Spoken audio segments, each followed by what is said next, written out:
Greg, you can take off your tie.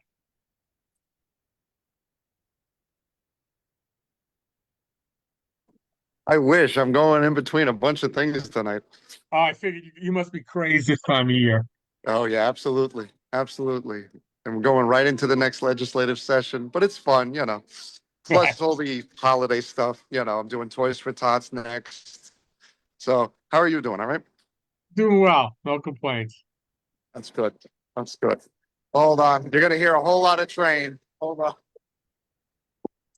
Boy. Ah,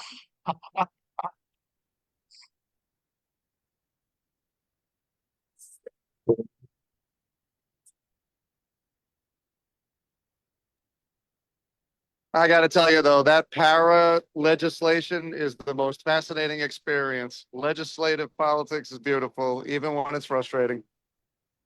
I guess you learn a lot every day, huh? Absolutely. You're now watching the sausage get made.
Hey everyone, we're just gonna get started in about 2 or 3 minutes, maybe just letting people trickle in.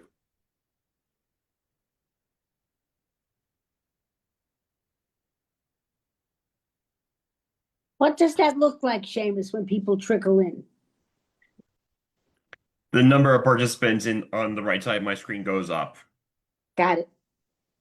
Thank you.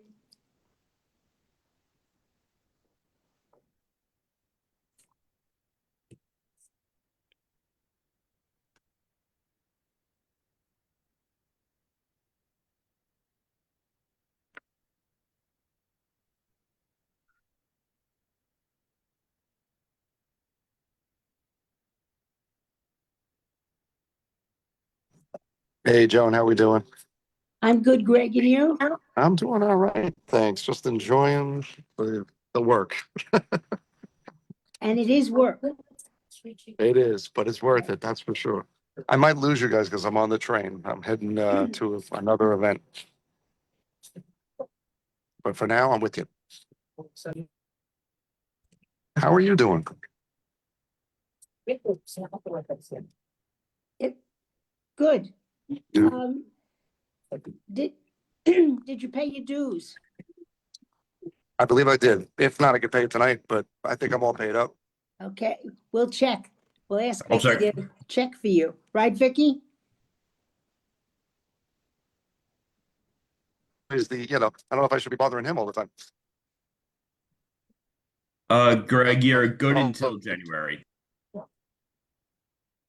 thank you. I can pay it tonight. January's not that far away, Seamus. I'm very well much aware. That was me also trying to get a little nudge to say, hey, you should maybe start paying. If you pay now, it's good for the entire year, 2026. Seamus is counting the minutes until January. He's counting.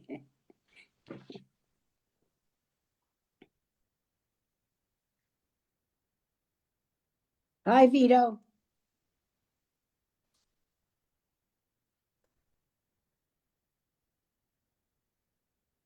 Hello, everybody. Hi, everyone. Hi, everyone. Yeah, get in here, Art. Art's with me too. The three of us are here. Cool. The three amigos, right? Yeah, three amigos. Los tres amigos.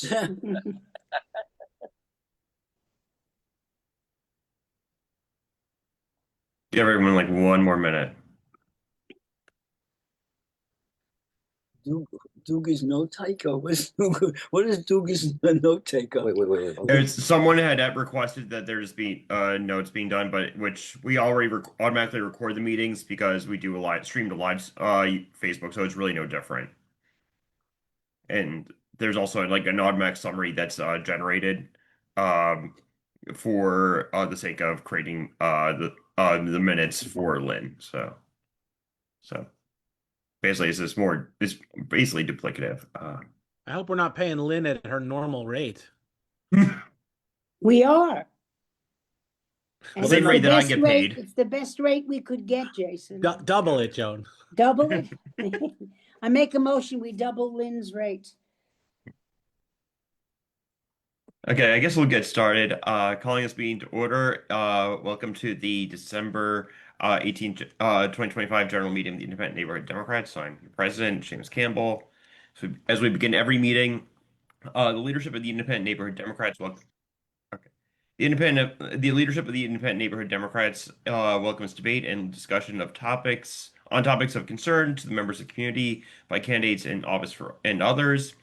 IND believes in the right to free political speech, but believes that really strongly that personal attacks, profanity, intimidating or threatening gestures or words, attempts to silence speakers, or similar inappropriate behaviors are unacceptable.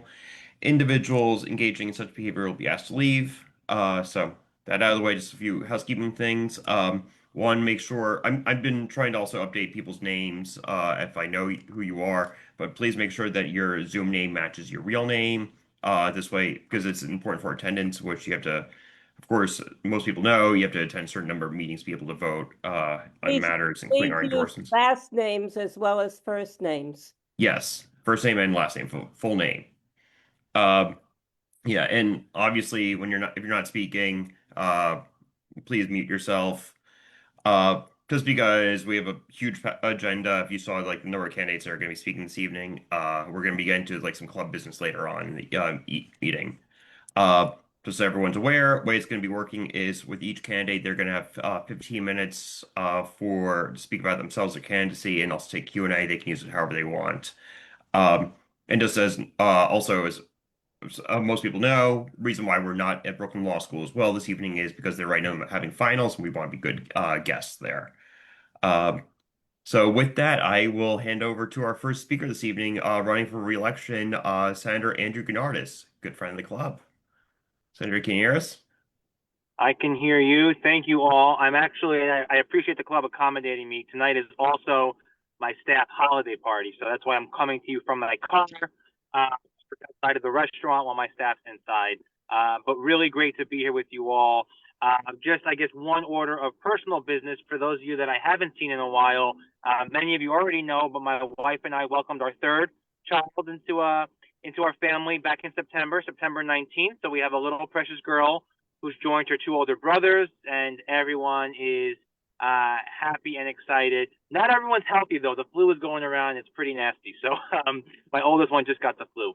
I am really excited to come before you all and ask for your support once again for re-election. This will be the third term that I am seeking to the state Senate, where I get to represent many of you up in Albany, representing the neighborhoods of downtown Brooklyn, all the way from Vinegar Hill, all the way down to Bay Ridge. Of course, our relationship goes way beyond the last 3 years, goes back to 2012 when I first ran for office, but certainly since 2018, when you all helped propel me to victory to send me to Albany alongside my colleague who I see here, Senator Myrie, who I've been so honored to teach everything I know.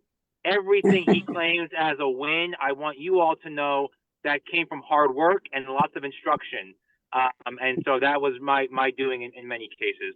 Yeah, objection. Of course you would say that, Zellner. You know, I love doing this work. I think I bring a level of practical, progressive experience to serving the communities I represent. I come at this work grounded in community first, trying to best reflect the wishes and desires, and most importantly, the needs of the constituents who give me the honor to be their voice up in Albany. And I try to take all of that and go up to the Capitol and fight for the things that you all ask me to fight for, whether that is stronger child safety laws, whether that is stronger street safety laws, whether that is trying to tackle the perverse systems of sexual harassment in the workplace, fighting for freelancers, fighting for a free and fully funded CUNY, fighting for mass transit, trying to build affordable housing, and on and on. The issues that I hear the most from my constituents are the issues that I take with me to Albany to fight on their behalf. I'm very excited about the upcoming term coming up and the upcoming year, upcoming term, and what is possible.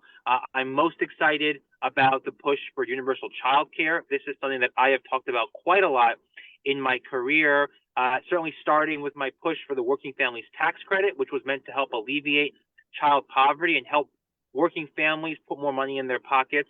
One of the biggest drivers in costs for families today, and one of the biggest reasons why they're all leaving, is because of childcare costs, as many know all too well. And so I'm really excited about trying to go back to Albany and fight for getting us on the path to universal childcare. But I can't do that without your support. And so I'm humbly coming before the club tonight, again, asking for your endorsement. I don't have a named challenger yet. However, there was a story in the New York Post that identified me and a handful of other state legislators as potential targets for a primary from the left. Why, I don't know, but nevertheless, I don't take anything for granted, and I'm going to go out there every single day fighting tooth and nail like I have since the day I got elected, whether I have a named challenger or not, because the only way you can ensure that you end up 10 points ahead on election day is to treat every day like you're 10 points behind. So I'd be honored to have the club support once again, and I really look forward to seeing you all in person real soon. I'm going to keep it brief there, and I'd love to take some questions if we have time, Jamie. I see Eric Weinstock has a question. Yeah. This is an interesting question. Up in Massachusetts, the state legislature is putting through legislation to kind of curb the abuses of the electric utility companies. From what I remember, we've always discussed it, but I never see anybody put in legislation saying to Con Ed or to maybe National Grid, hi there, you can't do these things like raise electric rates from $85 a month to $125 a month and say, oh, it's justified. Could you fight these guys? Oh, that is music to my ears. And I'm sure when Zellner gets up, you know, he can attest to this. We just had our legislative retreat up in Saratoga a week and a half ago, 2 weeks ago. And the issue that we talked about the most was our frustration. You know, every year the state Senate passes a robust package of utility accountability bills that end up going nowhere in the other chamber. And not to cast aspersions to my colleague and our club member here, but we've always been frustrated that we can't seem to get these bills over the finish line in both chambers and then onto the governor's desk for her signature. Utility accountability is a huge issue. We don't do it enough.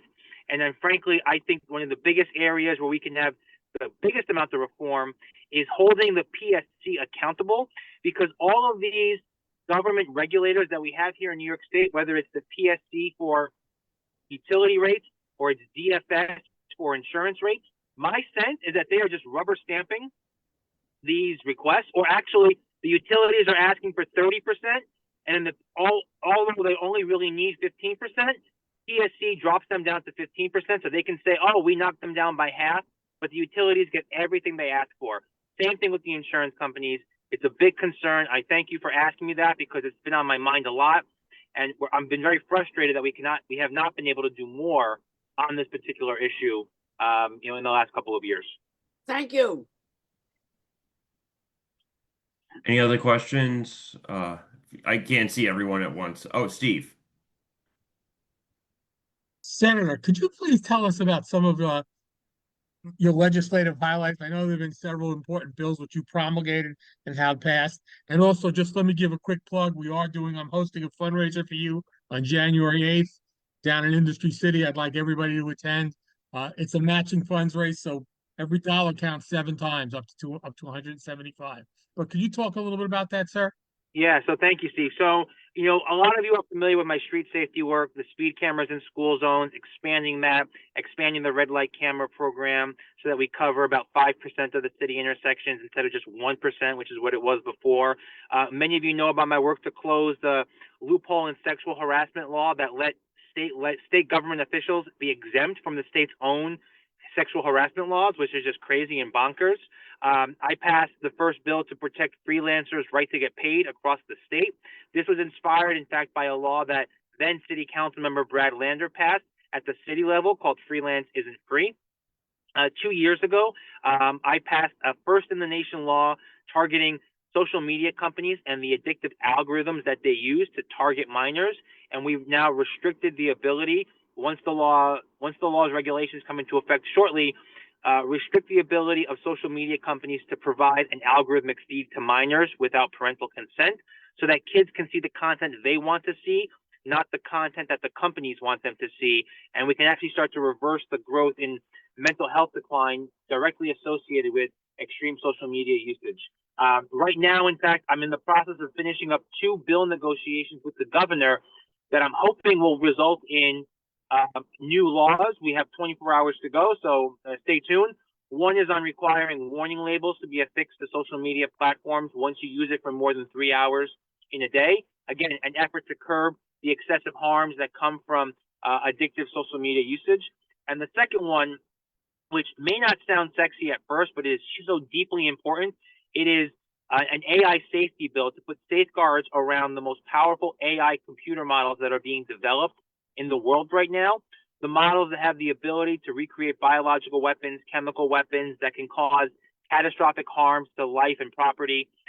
We are trying to push the strongest law in the nation, and we are back and forth with the governor trying to get this to a good place. If we come to an agreement, it'll be the strongest state law, actually not the strongest law regulating AI anywhere in the country, because there is no federal law, and the only other state that has a law in place is California. So, this is important because 67% of Americans in the poll that was released yesterday feel that government is not doing enough to protect us from harmful AI. So here is our answer to that, and I'm hopeful that I can report back to you all in January that the governor signed this bill. All to date, I have about 130 laws that I passed in my 7 years in Albany. I didn't give you all 130 plus, but each one of them were important in their own way.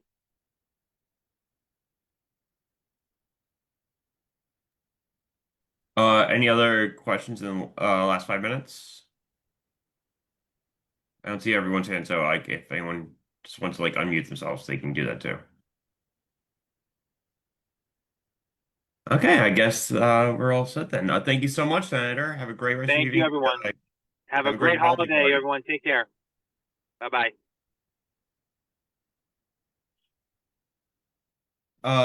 Yes. So everyone's aware. We did get a call. Up next was supposed to be Drew Warshaw, who is running for comptroller. However, I got a call from his campaign about 2 hours ago. Unfortunately, he is currently homesick with both the flu and strep. So when Senator Bernards was saying that the flu is going around, he is not joking. So please, everyone, take proper precautions. Wash your hands, cover your mouth, wear a mask. I'll answer about the motion in a second. Actually, I have to check one thing. So yeah, please do that. I have to check our constitution if that is actually permissible. I'm not sure if I can. I know we have had precedent on that, but also because there is at least one race that is contested currently.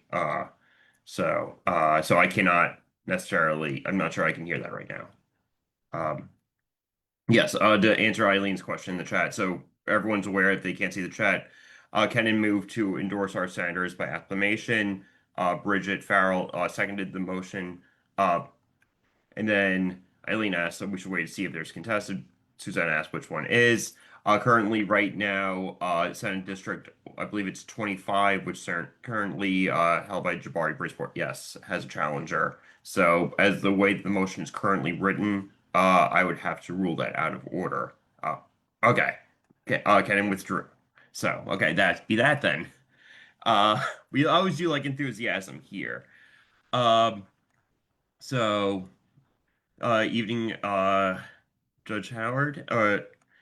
So up next was going to be Drew. Let me just see if our other speakers are here.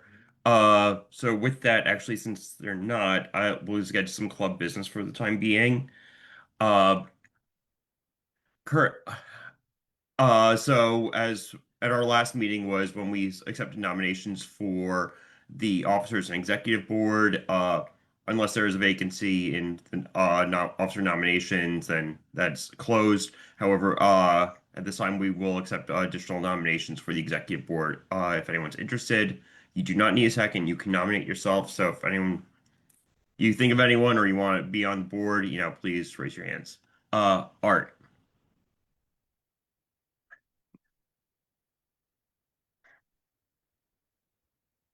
You have to unmute Hal. Thank you. I asked her if she said she was interested. Was she nominated at the last meeting? Who's the she? I'd like to nominate her. Who is the she? Gerald Cook. I believe she was nominated at the last meeting. She was. Fine. Thank you. Yes. Any other nominations at this time? Any other nominations? Any other nominations? Okay, hearing. I had to call 3 times. Hearing none. Hearing no other nominations at this time. Nominations are closed for this meeting. We can also do nominations again at our January meeting. It's a quick reminder for everyone: you have to be a member in good standing for at least 1 year. Good standing means you have attended at least 3 meetings when your first year, and then after that, just 2 meetings each year, and also having paid dues. If you have any questions, feel free to reach out to myself, and I'll be able to answer that. Eileen, want to give us an update on our holiday party? Sure. I think everybody has some great recommendations on what we should call the holiday party, and Joan pulled together 2 wonderful proposals which I sent around, and one was winter warm up, and the other one was I love an IND with a heart. So but I think 8 people got back to me with the winter warm up as their favorite. So unless anybody has an objection, I think that's a really a nice way to kick off the new year. Anyway, so that's it. I don't know if anybody have an objection. Do you have the details on it for us? I don't want to be the only one speaking all night. Oh, what do you mean? Like who voted for it? The location, time. I know it, but I want other people to be able to speak. Other than that, I don't have any other details. I think we have the same room booked. And I think the date was February 2nd. Joan, correct me if I'm wrong.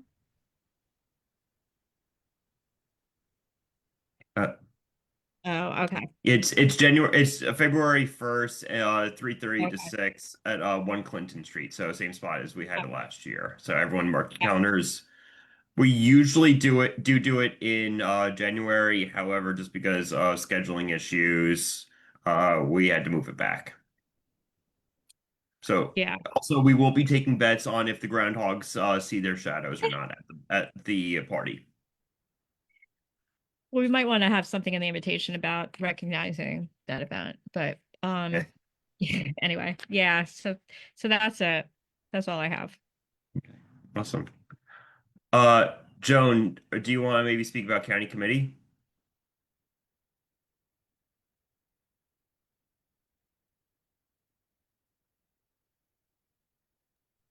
Yes, thank you. I was having a little trouble unmuting myself. And now the danger is that I won't shut up since now I have the mic, but I'll try to be brief. We're going to be reaching out to all of the people who ran with us 2 years ago to see if there's still one in the district still willing to serve as county committee. And then we have many vacancies. So we have a couple of new people who have joined the club. And they will, hopefully, we will reach out to them and we will tell them about the responsibilities. You have to be a Democrat, you have to live in the 52nd to run. And we're the largest county committee in the entire county of Kings, so we need a lot of people. And so if you have a suggestion, a friend, a neighbor, a relative who lives in the district and might be interested, please reach out to me, Susanna, or Seamus, and then we'll be able to tell you more about it. Thank you very much. As a quick reminder, please, if you're not speaking, please do not unmute yourself. And if there's times that like we'll need people to unmute, I'll make sure there's an announcement on that. Any questions about anything so far for anyone? Okay. Moving right along, since we still have some time for our next speaker, Joanne, do you want to give a quick legislative update? Joanne's still here. Sorry, yes. Oh. Hi.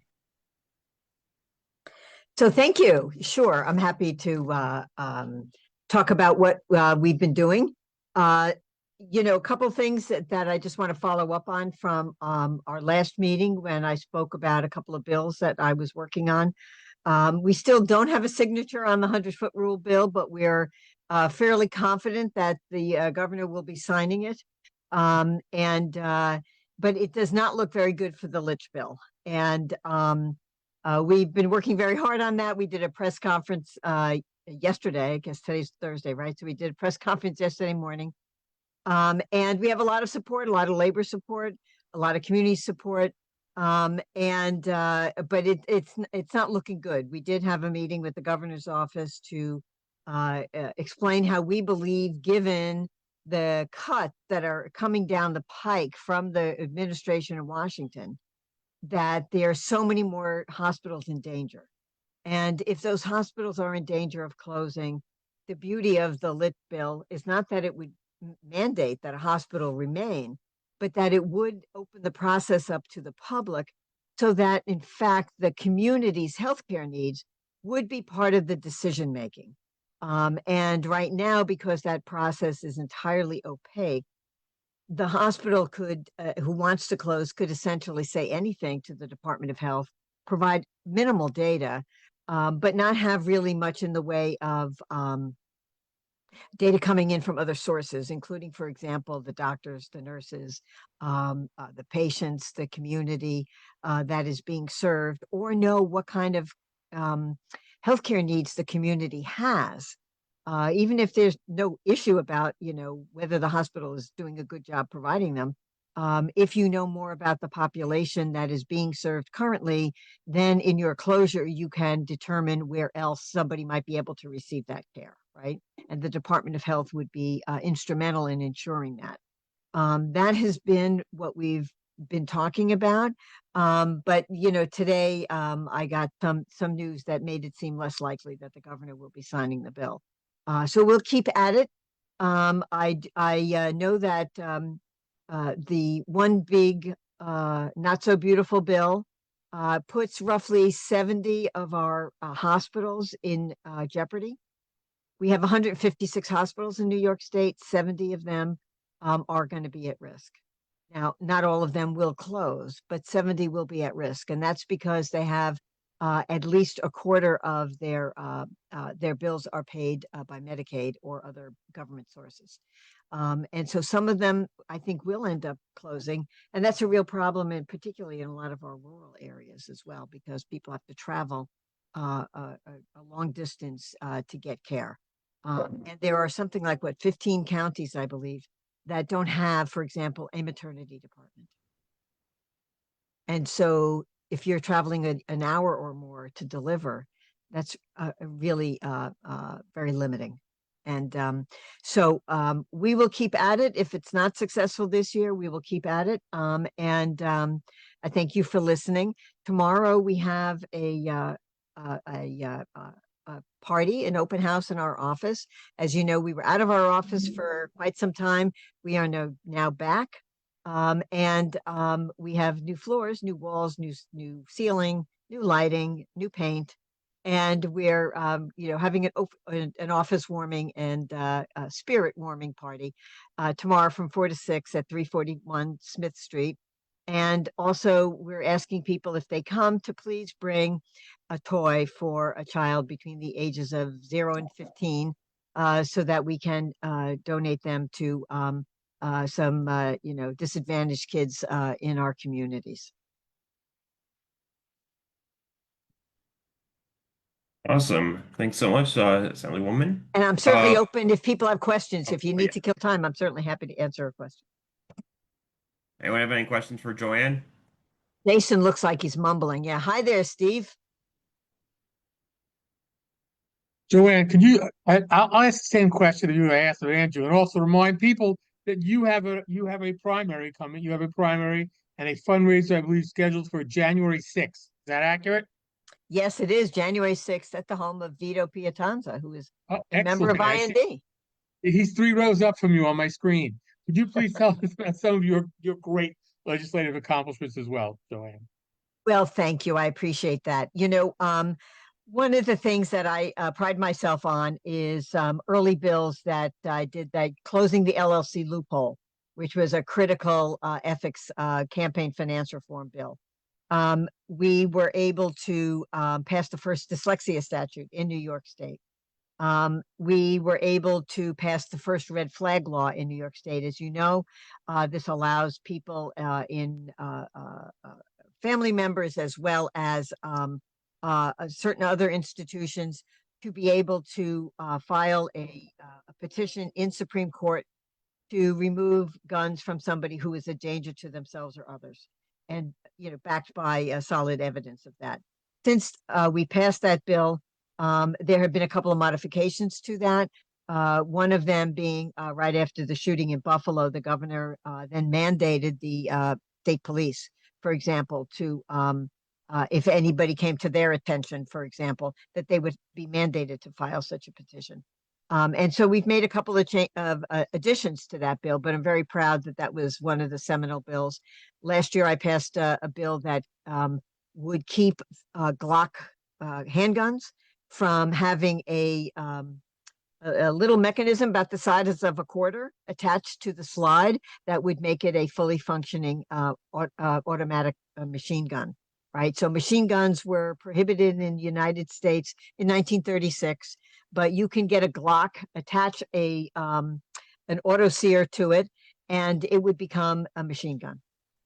And I know the Senator Myrie has a bill that would ban them from being sold, Glocks, in other words. My bill prohibits anybody from using an auto sear. And also holds responsible those gun manufacturers that have those designs that make it so easy to make it into a machine gun. Really, Glock is the main one. They've known about it for 45 years. It's been brought to their attention over the years. And so now what could happen as a result of this lawsuit is you could bring a lawsuit against Glock for a failure to exercise due care. And harming people, and we're seeing these devices more and more in crime scenes. So it's a growing problem, and I'm very proud of that bill. Joan. Yeah, I just want to be sure that I'm understanding you correctly. The bills that you just discussed are bills that were actually signed by the governor. Oh, yes. The law. Oh, sure. Good. Thank you. I mean, there are many more, but I can't go into all of them. But No. Another one that I kind of really like is the one that changed the state laws. It was 16 laws involved, that you would change any time it said fireman or policeman to firefighter or police officer. And that is because it was very gender biased. And when we found in the FDNY, there was something like 28,000 FDNY firefighters and 70 women. So they're looking to get up to 1%. They NYPD is much better. They had about 30% women. But they passed unanimously in both houses, and I'm very proud of that as well. So now we changed the nomenclature. The women in the FDNY are changing all of the training materials, and really working on preparing women who want to take that test to become firefighters. So I'm very proud of that. And Hal, Ira, and Art, who seem to be a team there, have questions. Go ahead, Art. Oh, okay, Joy, I want to thank you very much for this update you're giving. And I just want to ask you, with regard to the hospital bill and the governor's failure to sign it, did she give you any reason, or do you know of any reason why? The governor has not said anything at this juncture. Last year, when she vetoed it, she talked about addressing the issue through guidance. And there has been some recent additional guidance from the Department of Health. It doesn't address all of the issues that are in the bill. So I'm hopeful that we'll be able to continue to work on this with the department and legislative need next year, assuming, of course, that she vetoes it. That's my belief at this juncture. I don't have confirmation of that. Thank you very much. With that, actually, Karen, mute yourself. Thank you. Thank you, Joanne. You're With that, welcome. actually, we have our next speaker actually here. Nate, are you here with the Lieutenant Governor? Thank you, guys. Absolutely. James, Lieutenant Governor is on the Zoom here in a different box. Okay. Oh, wait, I don't. Sorry, I have like several. It's all very small because of this. Sorry. Oh, wait. I'm here. Oh, there you go. Okay. Yeah. Thanks for unmuting. So automatically popped up. Thank you, Governor, for joining us. How are you this evening? I'm well. How are you doing? Yeah, great. Lieutenant Governor. Actually, the proper way to refer to a Lieutenant Governor is Governor. Really? I learned. Yes. It's a weird style thing, Well, but just yes. like Lieutenant Colonel is Colonel and Lieutenant Commander is Commander. Same thing. Yeah. Okay. Well, cool. Okay. Thank you. Yes. So Governor Delgado, not putting anything into either with that to saying, 15 minutes are yours. Use them however you want. Floor is yours, sir. Well, first of all, it's good to be with you all this evening. The same member, Simon, it's good to see you and hear you. I believe Senator Myree's on as well. To everybody, it's good to be with this evening, and I'm excited to be able to have a conversation. I'll be really direct. I'm running for governor because the system is broken. It's failing working families. It's leaving people behind. There is no middle class. It is shrinking. There are people who are feeling trapped where they are every single day, unable to afford housing, healthcare, childcare, utility bills, you name it. Folks just are struggling, and the trend lines are going in the wrong direction here in New York. Simple and plain.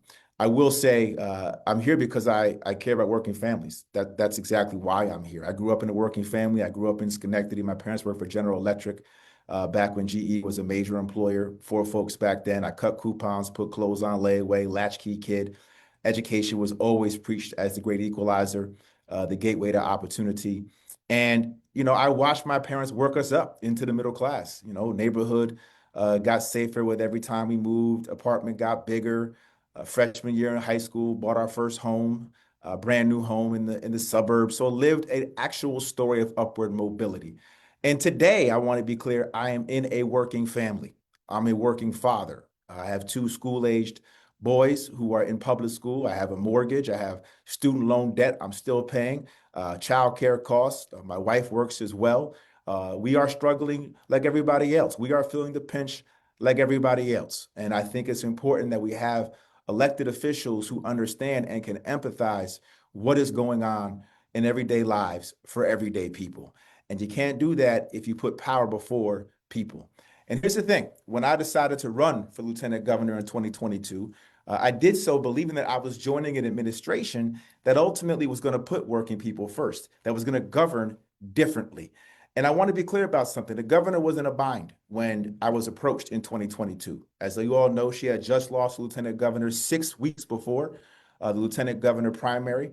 And at the time, she needed to have somebody who could step into that 6-week window, run a statewide race with his or her own resources, and win. At that time, I had been a 2-term member of Congress. I had already won, flipping a seat in 2018, becoming the first person of color to ever represent upstate New York in Congress, doing so in a 90% white rural district that no Democrat had ever won, and a seat that Trump had won by 7 points in 2016. I won that seat and then got 10 bills signed into law by Trump in my first term in Congress. Then ran for re-election in 2022 and won by 12 points, outperforming Biden by 10 points, winning in counties that same election cycle that Trump himself won, like Otsego County, like Sullivan County, and then got 8 bills signed into law by Biden. So when the governor came to me in a bind, I was the one that made it clear, we got to be a partnership. This is not a dynamic where we're not going to be able to collaborate. I want to be able to build. I want to be able to be a part of the decision-making, and I want to do it on behalf of working people. That was the focus, and that was the nature of our conversation. Unfortunately, once we got past the election, that changed, and there was no commitment to actually be a partner on the part of the governor. But I want to be clear, what I am doing now is not about our dynamic, because what I began to appreciate in observing the governor from inside of Albany was that you can't be a partner with anybody, particularly working families, if you don't have a vision for working families, if you don't have a mission for working families, if your focus is entirely on keeping power, the very power working people gave you in the first place. And that's been the problem that I've seen from inside of Albany. The governor does not have a vision for New York, and the governor is not willing to make a partnership with actual working people. Her allegiance tends to fall on the lines of power, particularly corporate power, be it the insurance industry, be it the hospitals, be it private equity when it comes to home care, be it fossil fuel when it comes to the Nessie pipeline and Trump. You can go down a lot of issues, be it developers when it comes to housing. And every single issue, her allegiance is actually not with working people. And it's reflected in the outcomes. A growing level of economic inequality that perpetuates leaving folks behind. We have to have a leader that isn't about the business of political survival through power, but a leader who's willing to use that power to uplift all communities and invest in public goods in a meaningful way. And that means taking on entrenched power. That doesn't mean backing into a Zohran Mamdani endorsement.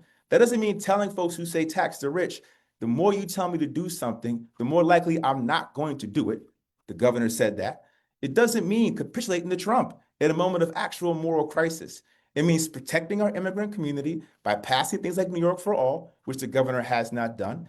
These are all critical things that are beyond politics, that are about moral clarity. So here's what I'll say for myself as far as the vision, and I think we could bring to bear. For housing, we need stabilized rent across the state. The REST Act would achieve that, making it easier for localities to ultimately stabilize the rent. We need universal single-payer healthcare system, New York Health Act. We need a living wage for all, $30 by 2030. We need statewide universal childcare. What does that mean? That means paying childcare workers a living wage, a compensation fund for childcare workers the governor has yet to sign. We need to pass the New York Health Act, the New York for All Act to protect our immigrant community and ban 287G agreements. And when it comes to climate, we should not be capitulating to Trump. We should be using the Public Renewables Act and investing meaningfully in wind and solar, investing in the New York Sun program, the Empower Plus program, releasing the cap and invest rules and regulations, doing the actual work of holding these monopolies accountable for price gouging, by having more public power authority rest with the state. These are all steps that we could be taking right now with real leadership that actually cares about working people, that actually wants to partner with real working people. And that is why I'm running for governor. It is to change the tide and to deal with the fact that in 2024, we saw the largest swing from left to right in the entire country, right here in New York. We're losing people. We're losing people's faith in our system. We're losing people's faith that Democrats actually care about working people. And if we don't feed off of the energy of this moment, energy we just saw happen in New York City and in Buffalo and in Syracuse and in Newburgh and in Albany If we're not willing to actually leverage this moment now by changing the power dynamic in Albany, we will run into a real obstacle. The time is now to actually push this through, and I'm excited to do that work with you. So thanks for having me. Happy to answer any questions. I know Susanna had put her name in stack first, so. Great. Thank you so much. Really, I often critique social media, but I've been following you on social media, and I really like what you're having to say and Thank you. appreciate your position. So that's been super helpful. So I was actually going to ask you your position on NESE and Climate Superfund. And so that has just been something that is so disappointing because a lot of these really important climate change protections, there are so many good ideas, and they also go to affordability. We are just giving money to the fossil fuel industry. So I appreciate you clarifying your positions on that. Absolutely. Yeah, so that's really important. So one thing that you didn't hit on that I guess I will ask about now that you covered the other things, is if you would support the New York Heat Act, which is basically another way to say we The don't answer is yes. just. Okay, fantastic. We need to ban the 100-foot rule, do away with the terminated, and we need to actually cap costs. The energy issue, first of all, I'm glad you brought this back up. This is an issue that the governor has completely backed away from. And it's really sad when you think about how bold our legislation of the CLCPA actually is. We are the trendsetters in this space. And the moment we get Trump in the White House, all of a sudden we backtrack. And it's not just the NESE pipeline. It's what happened out in the Finger Lakes with the TerraWolf data mining facility, where air quality permits that have been denied repeatedly, all of a sudden were passed through. The science has not changed for these air quality permits, nor for the water quality permits that were denied for NESE. And yet, the governor fast-tracked these processes. Why? Where's the moral clarity? Where's the sense of urgency to recognize that we have a moment where we have to stand up for what we believe in? And so, yes, whether it's the Public Renewables Act, whether it's the New York Heat Act, whether it's Sarah Hanna's bill, which would actually make a public power authority to oversee the national grid in Central Hudson and actually put some accountability measures over the price gouging that ultimately gets leveraged and invested back into outdated fossil fuel piping that then jacks up the cost on New York consumers. We know that we have to actually put our foot down here and have leadership in this moment. And currently we're not getting it. Thank you. Matt. Thanks for being here, Governor. I think because you're challenging an incumbent, one of the best ways for us to question, for me at least, is could you tell us one or two laws that Kathy Hochul vetoed that you would have signed, or Kathy Hochul signed that you would have vetoed, and why? And what do you think that would make for a better New York, say, if you had been in her place going Well, let's forward? just start with things that she hasn't even done that I would have already done. Right? So we can get to the vetoes, like there's a number of bills. The Family Grieving Act, Grieving Families Act is one that I would have signed on. And she's done that because she's afraid of, the healthcare system, the insurance companies. Only state that doesn't have this, I think, one of two states, I believe. I think it speaks to her value set. But beyond that, let's focus on what she hasn't done that I would have done. So for example, we have a housing crisis right now, and 7 out of 10 New Yorkers could be receiving federal HUD assistance, federal HUD rental assistance. Right now, the state body has proposed in the past budget a $250 million program to provide rental assistance across the state to make sure that there's economic security for all renters across the state. In response to this, the governor offers a $50 million pilot program. Come on, what are we doing? Or let's think about what just happened with the SNAP situation. Literally, we had a $700 million gap that we were trying to navigate. And rather than dipping into the rainy day fund or the $4 billion in surplus funds that we got from tax revenue, the governor doles out about $40 to $60 million to pantries all across the state, rather than taking $700 million of state funds and put them directly on EBT cards so that New Yorkers could actually navigate a very, very challenging time. She could find $600 million for the Buffalo Bills Stadium, but couldn't find $700 million for folks who need an actual SNAP. Or how about the inflation rebate check? That's a $2 billion. $2 billion she just cut up into little tiny checks that could have been leveraged in an actual statewide universal child care program. It's always about nibbling around the edges. It's always about some type of political gamesmanship, never about robust transformational change. The minimum wage, she indexes it. If you had indexed the minimum wage back in 2019, right now it'd be $18.60. So the purchasing power of the minimum wage is actually higher back in 2019 than it is today. She had a chance to actually robustly elevate the minimum wage, and she chose not to. Instead, she just indexed it. These are all things that I think speak to the absence of a bold commitment to change and more just about trying to survive and do just enough to get by. Stephen, as FYI, we have 2 minutes left for everyone. Governor, it is so good to see you, sir. Good to see Okay, you. here's a major question for you. I have a relative who had a job offer right before COVID, and the job offer was withdrawn due to COVID, and the state of New York paid him $40,000. And then 3 years later, he got a letter from the state of New York requiring evidence that he had had a real job offer. And fortunately, he was able to present it, and it was a real job, and that's fine. But here's my question, sir. Any Puerto Rican, any Black person, any immigrant who had a job offer before COVID and got $40,000 and then 3 years later got a letter requiring proof or had to give all the money back.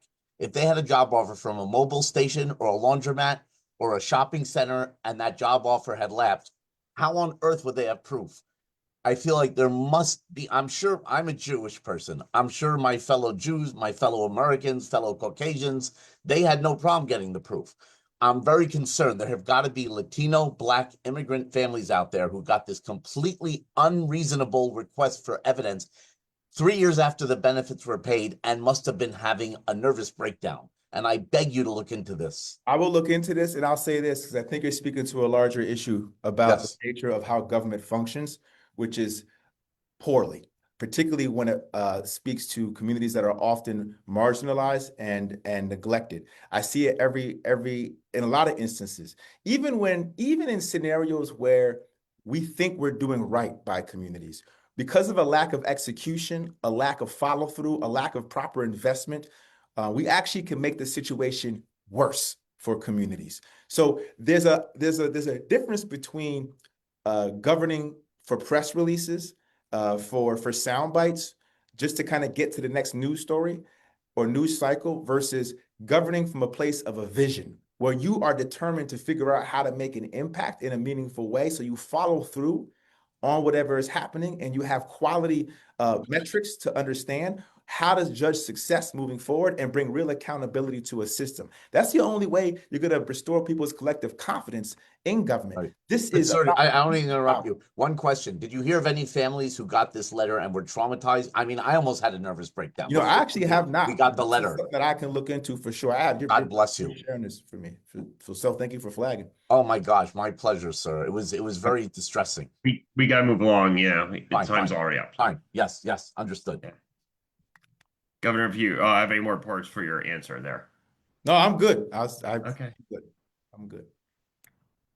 With that, thank you so much to Lieutenant Governor Antonio Delgado for joining us this evening.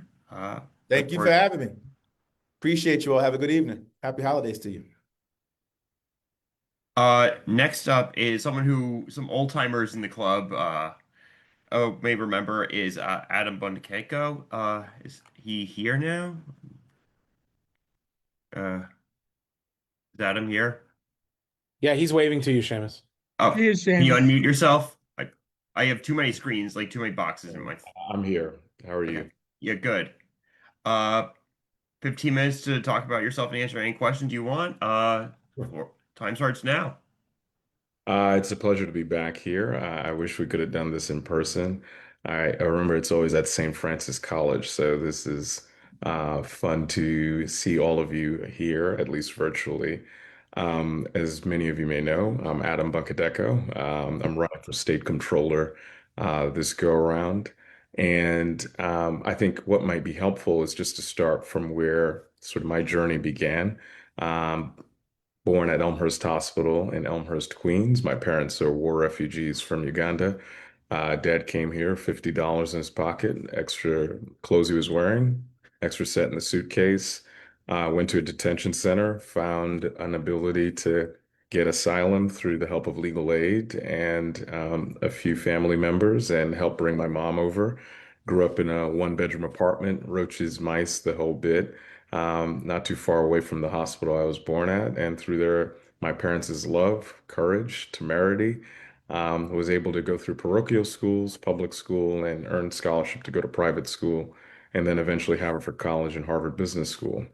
After began my career sort of organizing, sort of door-to-door canvassing for WFP in particular. So clean and fair elections for those of you who are aware and remember that campaign. And so that journey through public service, through the nonprofit sector, sort of illuminated to me sort of why housing is important. I came to y'all a couple of years back talking about housing and its importance. And that challenge has only become not only more vexing, but a lot more folks are now suffering as a result. And so I think part of my view on this is, can we use the full toolkit of the state government in order to help address and alleviate some of the most vexing challenges in our state? Housing obviously being a key priority, but there are a number of fronts in which we and many New Yorkers are suffering. I think about transit, I think about wages, I think about prices, I think about opportunity more broadly. And so can we rewrite New York's social contract through public finance? And my belief is yes, we can.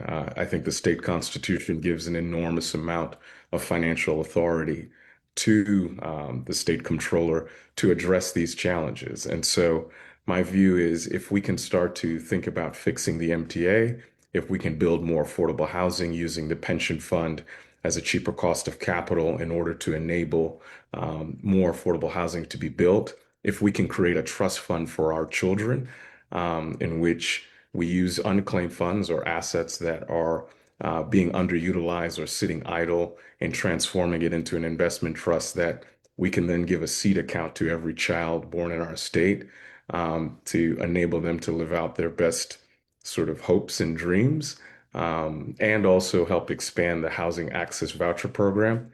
I think we're going to start to begin to rewrite the social contract in a way that addresses a lot of the fundamental challenges that New Yorkers, I think, believe not only have not only stagnated, but have caused this entire contract or our systems to break down.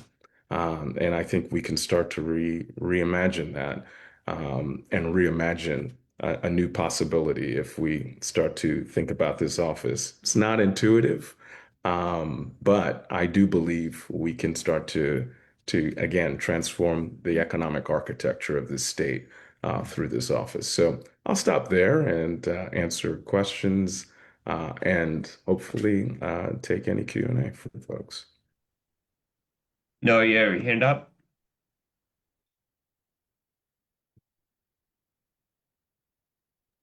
Noah? Hi, yes, thank you. Thank you for your time, Mr. Bunkadeko. I have a very quick question. I know you are running for the state controller office, so this isn't like something you would have direct authority of, but do you support Bill A3632, the You're muted. state residents? Oh, was I muted? Yeah, Sorry. I didn't hear you. I'll repeat my question. Do you support Bill A3632, the billionaire tax that will tax New York State residents with $1 billion or more in net assets in order to fund the state of New York to offset federal funding cuts that the current administration in DC supports? I'm not familiar with the bill, but I generally believe that if we are the folks who have the most among us in this state, if they can contribute more to the greater well-being of New Yorkers, then I think as a general proposition, I think that is in fact true.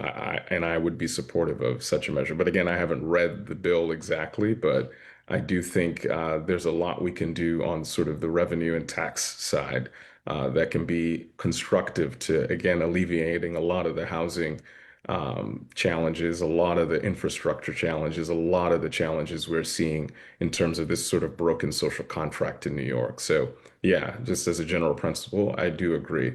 But as the state controller, I think, look, I also have to think as someone who's seeking the office, we have to think about how we use the state's financial assets more creatively in order to, again, offset what we see is coming from Washington. To me, I think unclaimed funds, for instance, using that sort of asset pool to be able to invest it to generate investment income, which makes us less reliable on whatever is happening in Washington. Doing those kinds of maneuvers alongside thinking about revenue more creatively, I think is going to be sort of the approach that I'd want to explore because, again, we want to be in a place where we're not only looking at one revenue stream, but multiple revenue streams in order to accomplish the things we need to do here, especially when it comes to housing, transit, wages, and opportunity. So I agree in principle. So thank you for the question. Thank you for answering. Al/Ira/Art. Oh, yeah. Okay. My question for you, similar to what was asked of another candidate, what specifically has the incumbent Tom DiNapoli done or not done that motivated you to put up this challenge? Oh, that's it. It's a great question. Hi, Hal. Hi, Ira. Hi, Art. I love it. This is the first time. I should do this more often now with my friends. Look, I think for me, I think all of us who are observers or just live in New York day to day over, call it the 20-year period Mr. DiNapoli has been in office, can see that the basic public goods that we are sort of accustomed to or expect from our government are falling apart. Housing, transit, wages, opportunity. And in the state constitution, there is an enormous amount of vested authority vested to the state controller in order to address these issues. So take, for instance, the pension fund. The pension fund, its main duty is to honor the obligations to retirees. Now, I believe we can not only honor our obligations to retirees, the people who have helped build this state, but we can also invest in the next generation who will sustain it. And what do I mean by that? If you look to north of the border in upstate, north of Plattsburgh, if you go and look at Canada's CDPQ, the Ontario Teachers Pension Plan, CPP, even Australia, they are not only using their pension funds to not only generate returns for retirees, they're also strengthening their regional economies. They are investing in housing. They are investing in infrastructure. They are investing in transportation infrastructure.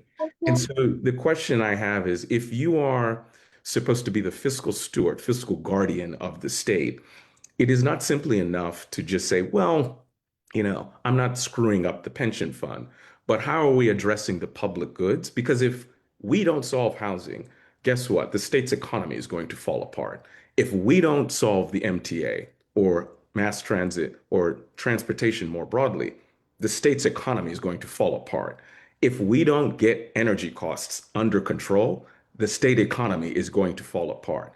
And so there is a broader set of duties aside from simply managing the books of the state. And again, part of that has been vested authority to the state controller in order to tackle this.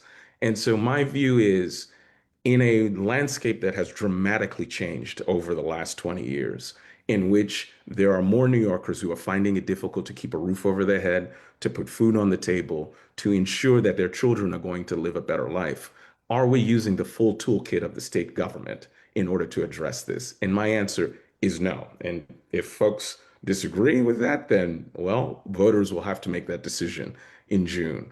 But I believe we need to rewrite the social contract that is clearly broken, and we have to use every tool at our disposal to address that. Thank you. Mhm. Thank you, Adam. Ira? Wait.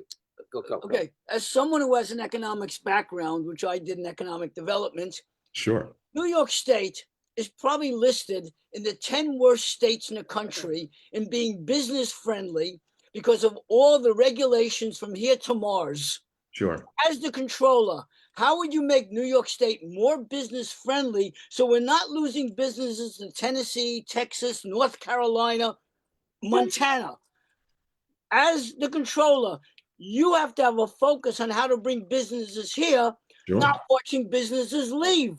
I agree. I'm with you. And so you get to the heart and root of the question that I believe the job of the state controller is responsible for, being the fiscal guardian of the state's long-term fiscal stability. And again, if we do not have a private sector that is growing and thriving, we are going to have a series of challenges that go beyond simply the books of the state not being able to be balanced. And so what do I mean by that? From my theory of action, at least in terms of economics, I agree with you. What is the state going to do to ensure that we have a thriving set of businesses across our state? I believe we need to invest in the public goods. And what do I mean by that? I think we need to invest in energy and infrastructure, energy and transportation infrastructure. So part of my proposal has been around how do we create more electricity? We know we're going to have a huge demand on our grid in New York City and in Long Island for years, if not decades to come. And so what does that mean? Why don't we own the transmission networks that bring power into our state? So my view is there's a lot of hydropower, cheaper Canadian hydropower in Canada that we can bring down into upstate and pair that with grid scale storage, which would then enable us to build industrial parks in Buffalo, Syracuse, Rochester, all the towns that dot the Erie Canal. And if we do that, there are going to be tons of businesses that are going to want to come because the advanced manufacturing that's going to be related to AI, to clean tech, to green economies, those things require a lot of power. And we have the benefit of having geographic advantage of being close to Canada. It's hard to bring those lines into Missouri. It's hard to bring those lines into Illinois. And I think if we can do that, we are going to not only be at the forefront of the next industrial age in America, upstate New York can be the anchor for that. The other part I think we also need to do is look, similar to the Erie Canal, similar to the New York City subway, we need to think about how we open up the transportation network that enables us to link upstate and downstate. My view is we can build high-speed rail that connects from New York City to Albany to Montreal, from Albany to Buffalo to Toronto.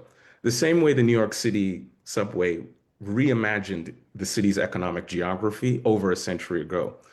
The places we now live in, Brooklyn, was once farmland until the subway moved into town. Queens was once farmland. I'll tell you a fun fact. Elmhurst Dairy, if you guys buy the milk, it's a moniker played off of the fact that Elmhurst used to be literally a dairy farm. And so the point I'm trying to make is the controller is not only part watchdog, part investor, but part architect of how public capital moves through the state economy. And so the question is are we going to reimagine a new economic architecture that enables everyone in our state to have a fairer, stronger, and more dynamic economy? And I think if we do that, we're going to be putting ourselves in a far more advantageous position relative to other states. Thank you. Appreciate your answer. Not a problem. Thank you for your question. We have about just over 30 seconds if anyone has a super short question.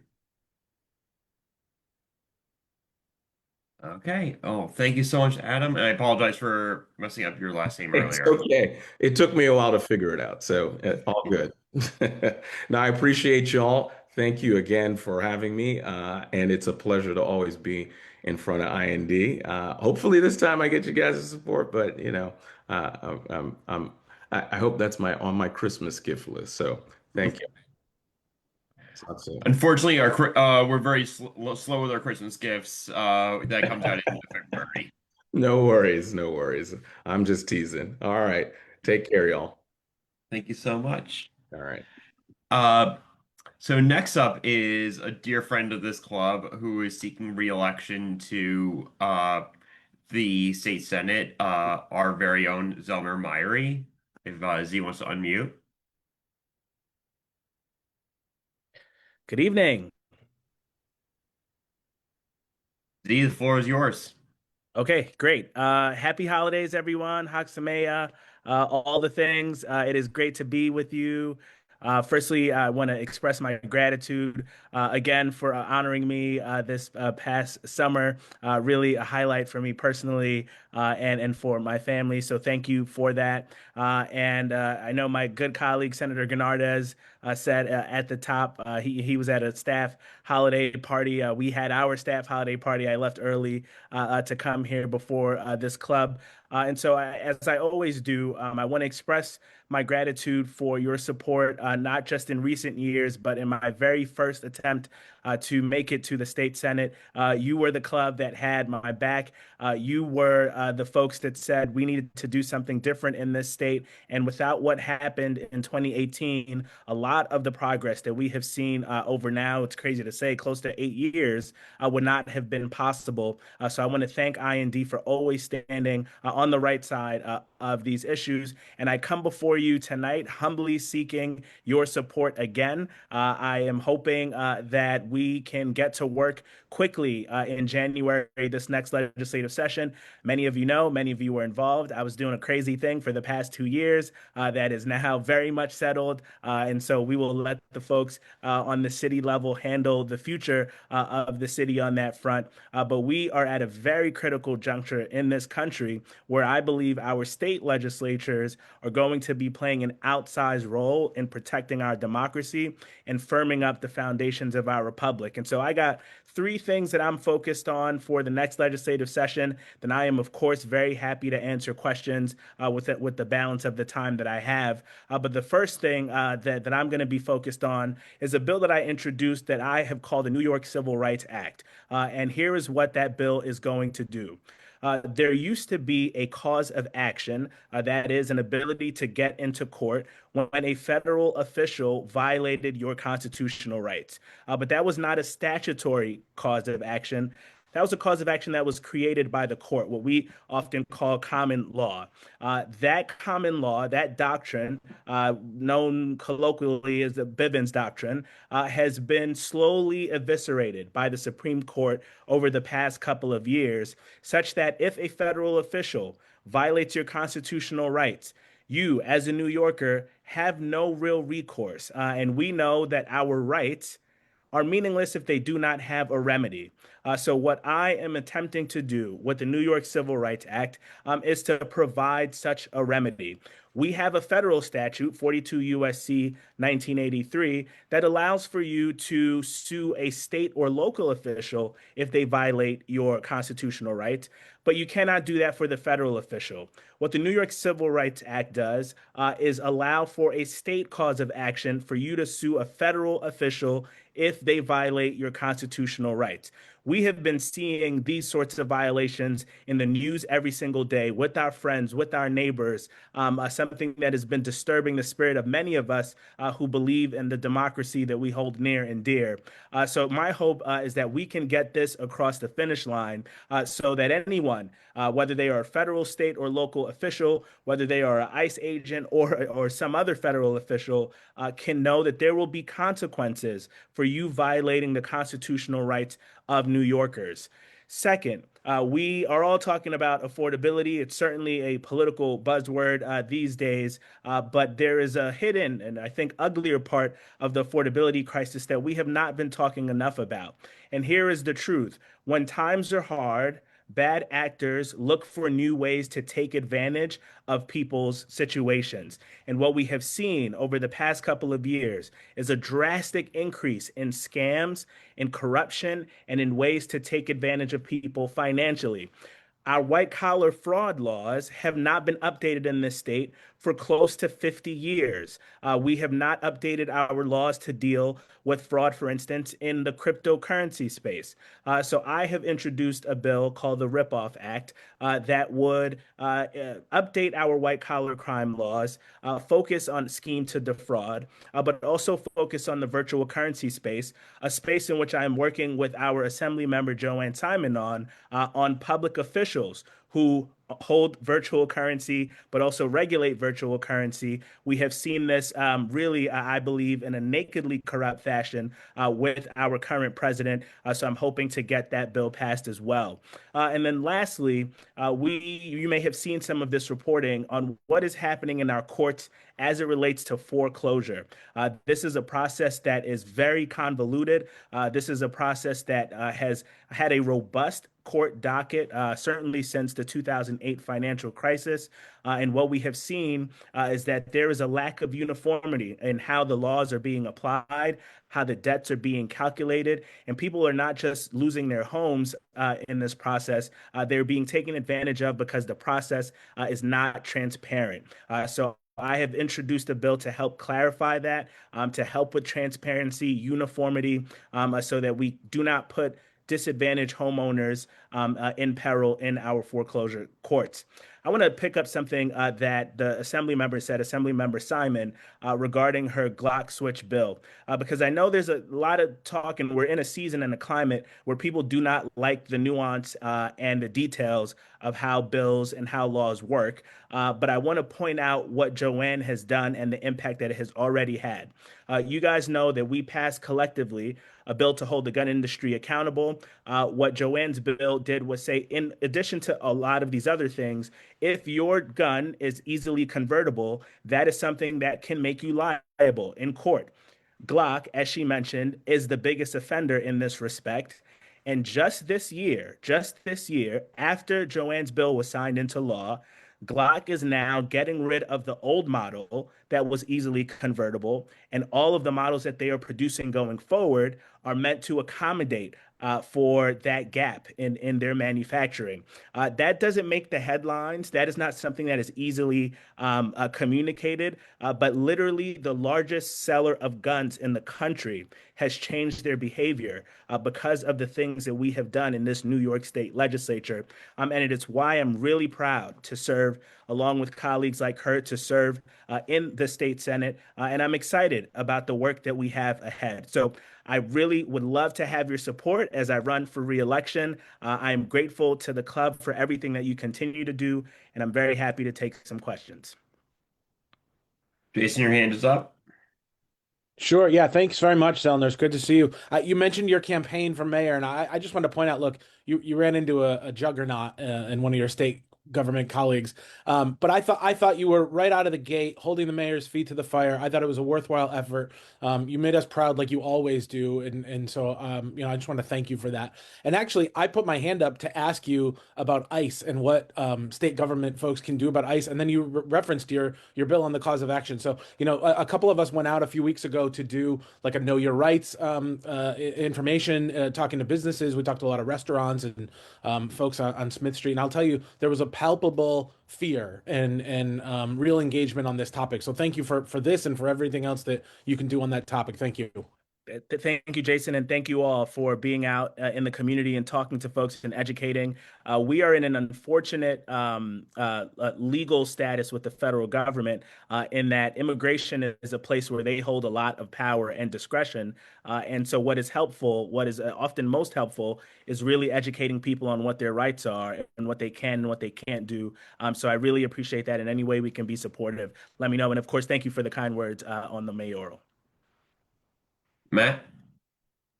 This may be a little left field, but affordability means a lot of things in this state. One of the things I've noticed, and my wife and I have noticed, is that we like to go to events and we like to go out. And we've noticed that it's getting extraordinarily expensive in New York to go out. And part of that is because of Ticketmaster sucks. They use dynamic pricing. They use a lot of different things. They have a monopoly that is putting a lot of the things that make New York great, Broadway, concerts, sporting events, all the things that make living in this city exciting and vibrant, out of reach for a lot of people. So considering that affordability is also about being able to live your life in a way that's meaningful and enjoyable, what do you think you can do in the next legislative session to take that on and make these things better for the rest of us? No, I really appreciate the question. And it's something that, I too experience as I'm trying to figure out date nights with my wife and trying to make things and keep things interesting. I have Ticketmaster on my phone and sometimes I'm just browsing and looking and I'm like, I cannot afford this. And so, I can't imagine if you have a family and you're trying to make it a night out with everyone. It is a little known fact that the rules regulating ticket sales is up for renewal on a regular basis, and it requires state approval for that. And my good colleague, Senator James Skoufis, who chairs the Investigations Committee, has taken on this issue and has a number of bills to help address some of these things, including some of the dynamic pricing. So I am very much looking forward to us taking this on in the next legislative session. Next year is a renewal year, and my hope is that there will be enough public pressure for us to do the right thing. Joanne?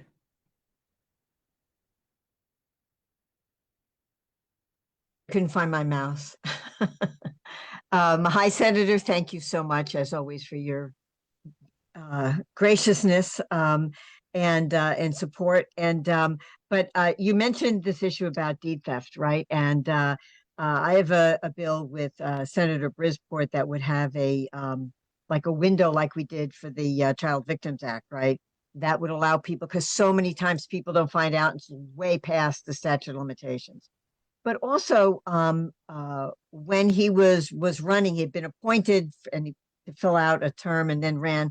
Our surrogate Bernie Graham spoke about the various ways that people lose their property, and of course, a lot of it comes to light during proceedings after someone passes away. So the surrogates court sees a lot of different permutations of it. Like, it's not just one way to do it. So I'm curious what investigation you've done, whether you've spoken with the surrogates or whether they can't support this bill versus that bill kind of thing. But it strikes me that might be a way to address some of these issues as well. No, I couldn't agree more, Joanne, and thank you for your continued partnership and collaboration. I have had some off the record conversation with some folks in that space, some who I think are more candid than others about the realities that are happening. Frankly, and I hope I'm not speaking out of school here, out of turn. There are instances where I think that things are just not on the up and up. And there's some really good folks who are trying to do the right thing and know that people are coming to this particular juncture in the system at probably the lowest point in their lives. And there are other actors who I think are taking advantage of that and not doing the right thing. And I think that there is certainly opportunity for more sunlight on what's happening.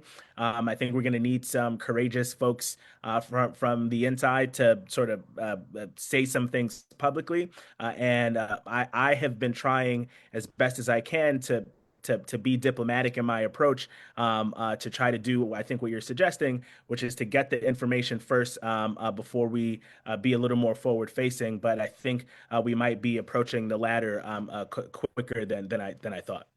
I have a suggestion just came to me, and that is a retired judge, a certain retired judge, who was always handling the really nerdy, difficult real estate issues. Deborah Silber. She really knows her way around kind of quirky ass stuff from when she was a lawyer, kind of thing. So now that she's retired from the bench, she might be able to have a conversation with you. Let's do it. Okay. Any more questions? Or last minute and a half? Steve seems to have a question. Oh, Steve. I'm unmuted. How are you, Senator? Hey, Steve. Good to see you. By the way, if you need any coaching, I'm married for 40 years. I could certainly give you some direction. I'll take it. I'll take all tips. The question I have for you, I know you did sit on the corrections committee. What have you done and what has been done to address really and I know I discussed this with you before, the really horrific conditions in New York State prison, which only foster, the poverty to prison lifeline. I mean, we've seen a lot of violence that occurred in prison guards. I've been to state prisons and they're absolutely disgusting. and inhumane. What is being done? What are you trying to tackle the legislature with this issue? No, it's a great question, Steve. And, some of you may know when I was in law school, I taught at Auburn Correctional Facility. And that sort of opened up my eyes in a very personal way on what was happening inside our correctional facilities. The events of last year, both the murder of Robert Brooks and the strikes across the state, I think put a spotlight on what is happening in those facilities in a way that had not been put before. That helped move along a package of bills in the state legislature on some reforms that address some of these issues.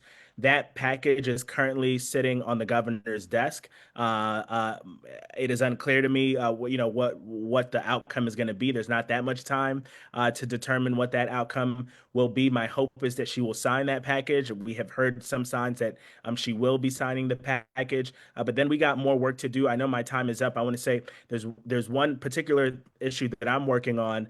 So many of you know about the Attica uprisings and what happened there. But for a long time, we have not had access to the investigative reports that were issued by attorneys general, by special prosecutors on what the state did wrong. They are being currently guarded by grand jury secrecy laws, and I have introduced a bill that would make an exception to that grand jury secrecy law for things that have historical significance. The court would still determine, but if there's historical significance, they would allow for us to open up these files and investigations. I'm hoping to get that done with the Attica events so that we can see what we did wrong and see how we can be better. Thank you, sir. Thank you. Thank you, everybody. Enjoy your holidays. Would love to earn your support and really appreciate you. Thank you so much, Senator. Have a great rest of your evening. Next up is Raj Goyal, who is a candidate for comptroller. Floor is yours, sir. Well, good evening, everyone. Thank you so much. And I'm amazed at your commitment. I know you do this all the time, but thanks for hearing me out. And I'm very, very grateful to be here. Great to see Assemblywoman Simon, of course, and great to hear Senator Myrie and my good friend, Senator Andrew Gunnar-Hardis as well. So I live in Lower Manhattan. I am a dad. I am a son. I have 2 teenage daughters, so please pray for me. It is quite a heady time of life, but I'm very, very excited. I want to obviously tell you why I'm running. I heard the other previous questions, and I've a lot of issues I know we'd like to cover. But if you wouldn't mind, I'd love to just sort of introduce myself. I've met a couple of you, but don't know most of you, so I really appreciate the opportunity to say hello. So I actually grew up in the Midwest and in Kansas, of all places. And so I know a little something about having darker skin color, food that smelled a little funny, holidays that didn't match, being told that I was other, being felt like it was somebody who's foreign born. I'm the son of immigrants from India. And when I was in public life there, an opposing campaign called me a turban topper. And now forget even the fact that I don't wear a turban. That wasn't, these racists there actually aren't very smart. I'm actually a Punjabi Hindu, not a Punjabi Sikh. But the point was different. The point was the same, which was they wanted others to feel different. They wanted people to feel like they didn't belong. And so now in this world where Donald Trump is obviously running roughshod over our Constitution. I live, as I said, south of Canal Street in Lower Manhattan. My 83-year-old mother, a retired physician who's been a citizen for 45 years and been in this country. She and my late father immigrated to Rochester in 1970. Been in the country for 55 years. She asked me whether or not ICE could arrest her and denaturalize her. That is the America, and that is even the New York that we are facing right now. So I realize that story is not unique to me in any way, but that is the moment that we're in. And so for me, my parents, as immigrant doctors, we had the American dream. They came with nothing but their education. We started in apartments and so on, and then grew to have a successful story. In Kansas, they actually, one thing I'm very, very proud of, aside from the campaign and aside even from anything in business, which is I moved my parents here, my wife and I, 15 years ago. My wife wife is from Orange County, New York. She's the daughter of lifelong union members, public school teachers, and we built a joint family in Lower Manhattan. So my daughters grew up with all four grandparents, now just two, very sadly. But I never met my grandparents because back in the 70s and the 80s, because of time, travel, the way that the world worked. So, I've been very proud to start a business. I started out a technology company that rooted out corporate waste that was successful. I trained after law school, after Harvard Law. I was at the NAACP Legal Defense Fund. I was in South Africa working for Archbishop Tutu on the Truth Commission. Worked at the ACLU defending immigrants' rights right after 9/11. And as a fighter and reformer, it is worth noting I won probably the toughest state house election in the country in 2006. Yes, in Wichita of all places, where I knocked on 8,000 doors and knocked out a 3-term Republican incumbent, being down the line pro-choice, down the line pro-labor, and of course fought the NRA. Recently, I founded Phone Free New York, the cell phone ban in public schools. I was one of the leading champions of that as an outsider. Of course, thank you, Assemblywoman, and thank to the legislature and to NYSED and the governor for being the leaders on that. But as the outside coalition of mental health advocates, parents, educators, I was very involved, proud to be at that signing ceremony. That bill has been a smashing success. Now, just quickly before I take questions, let me turn to why running for state comptroller. When I look at New York, in fact, there's been great invocations of history. I think probably like a lot of us here, I'm a history nerd. I would say that, New York's the state of Seneca Falls, of Franklin Roosevelt, of the New Deal, really birthed right here in New York State. And we are very angry, I think a lot of us, at the fact that the Democrats in D.C. should be standing up more and fighting. And I would say, why don't we have that same standard for every state office here in New York State? That we should be expecting people not just to stand by idly, but to fight and to use every molecule of political power possible. The reason I'm a Democrat, the reason I'm a reformer, the reason I'm a populist is because the purpose of a political party, in my view, is to obtain political power and use it to help working families live a better life. It's as simple as that. And right now, the state comptroller is a massive weapon that is sitting there inert. It's inactive because it's not using the pension and the auditing power on all of these issues, energy rates, housing, childcare, all of these things, and junk fees, and indeed even on climate. I'm the only candidate in this race who has pledged to divest the New York State Common Retirement Fund entirely from fossil fuels and bonds and equities. The New York City Pension Fund has done it very successfully. Thank you, Scott Stringer. Thank you, Brad Lander. And yet our current incumbent has reneged on his promise to do just that. There also, I will say before I conclude, that the New York State Comptroller, being the home of Wall Street, is the natural leader to be the national organizer of pension fund money.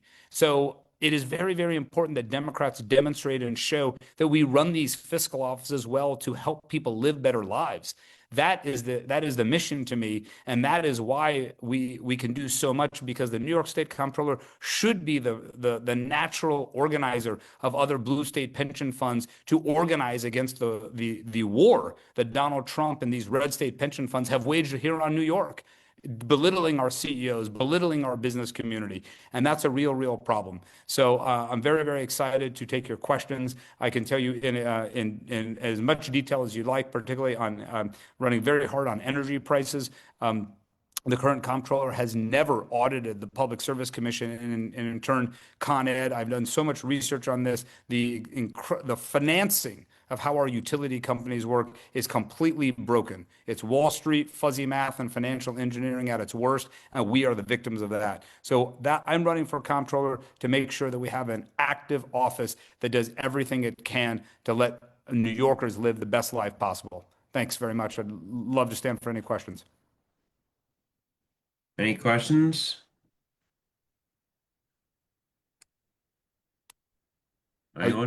I stunned you into silence. My gosh, I'm sorry. I don't have everyone's screen open, so if anyone wants to unmute to ask a question, they go ahead. I'll ask a question because I'm a public employee. Sure. You talk a lot about the all the things you want to do with the public funds, but what do you plan to do to make sure that the pension promises, at the end of the day, the pension funds aren't there for investment? They aren't there. That's not the point of them. They're there to pay for the retirements that I paid into every year that I went in there. that I have bought into with my Sure. money as part of my salary. So what are you going to do to ensure that you can balance all these wonderful promises you're making with the actual purpose of the pension fund? Yeah, so I'm so glad you raised that. I would suggest to you that actually you should have more money in your pension fund, Matthew. You actually right now our standard is so low that what we say in New York is, oh well, at least we're not Illinois, as if somehow having a solvent pension fund is good enough. It's even if you take the returns of the 20 years that Mr. DiNapoli has been in office, it underperforms the market. Let me repeat that. It underperforms the market.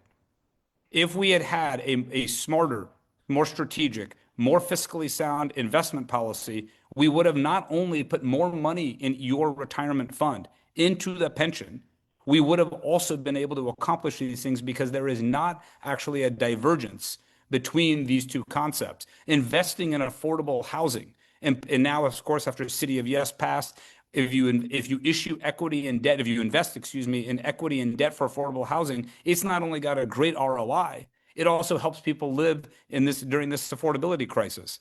If you look at the New York City Pension Fund, it's actually outperformed the state pension fund and it divested from fossil fuels. Talk to any money manager on Wall Street. They really aren't exposed to fossil fuel investments. And and I will lastly say to this very important question, which is, of course, the mission of the office when you manage that pension fund is to grow the retirement. No question, ifs, ands, or buts. You must put more money in people's pockets.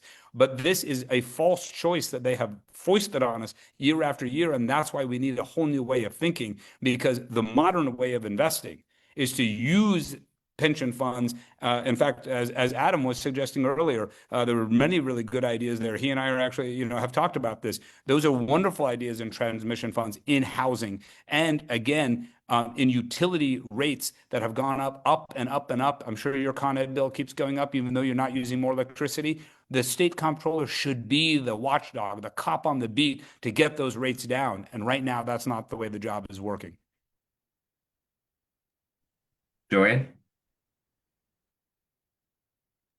Hi, how are you? Hi. Thank you, Raj. Once upon a time in a prior life, I actually worked on Wall Street, so I know words. And one of the things I wanted to ask you about is, how are you identifying the market, like outperforming the market? I mean, you can, the Dow is one thing, right? The S&P is another thing. You have with pension funds, the tendency is to try and be a little more conservative as opposed to a little more aggressive, because in fact you have to keep them solvent for retirees. So I'm just curious what by what benchmark you're talking about the market. It's a wonderful question. So, of course, about 40% of the pension fund is in public equities. So the comptroller's office literally puts out a rate of return every year. And so, generally speaking, the S&P is widely thought to be the best barometer of market performance. But a big problem, Assemblywoman, that I think you sort of suggest, which is there's a huge tens of billions, hundreds of billions, in alternative investments. I ran a private sector company. What my company was worth on any given day was really in the eye of the beholder. It was frankly what those private equity guys were making up when they were kind of bullshitting in the conference room, depending on what their LP partners wanted them to say and what will look good for their internal IRR. So there is a lot of opaqueness in the way that the current comptroller is actually running that private sector, the private valuations. And so that is a fundamental problem. We need far more transparency. And everything I'm saying about underperforming the market doesn't even include the huge amount of fee wastage. If you worked on Wall Street, you understand that obviously it feasts on fees. And those fees are compounding. If I could say, if Warren Buffett had structured Berkshire Hathaway as a closed-end hedge fund versus a public equity, it would be worth 8 times less because of the way that fees are like a cancer that just eat away at your principal. And so the fee exposure in the current common retirement fund is vast, and it's in the billions. And so that is something that I will take a very good look at and bring transparency to. Well, I'm not a fan of private equities, but one suggestion I have, or a question you've looked into, because the use of retirement funds to fund, for example, the building of affordable housing, right? We're currently Yes. looking at that. The building trades are doing that at Atlantic Yards, although it's not anywhere near as affordable as they originally suggested. But one of the big issues we have with building affordable housing is the lack of access to capital Yes. of the not-for-profit housing developers. And so the big developers with a lot of margins, right? They need profit margins that are building the housing, and a little piece of it ends up being quote unquote affordable. How in your conversation, how do you address that issue? Because that's a big issue if you're investing in housing. It's who's doing the housing kind of thing. How would that play out in your view?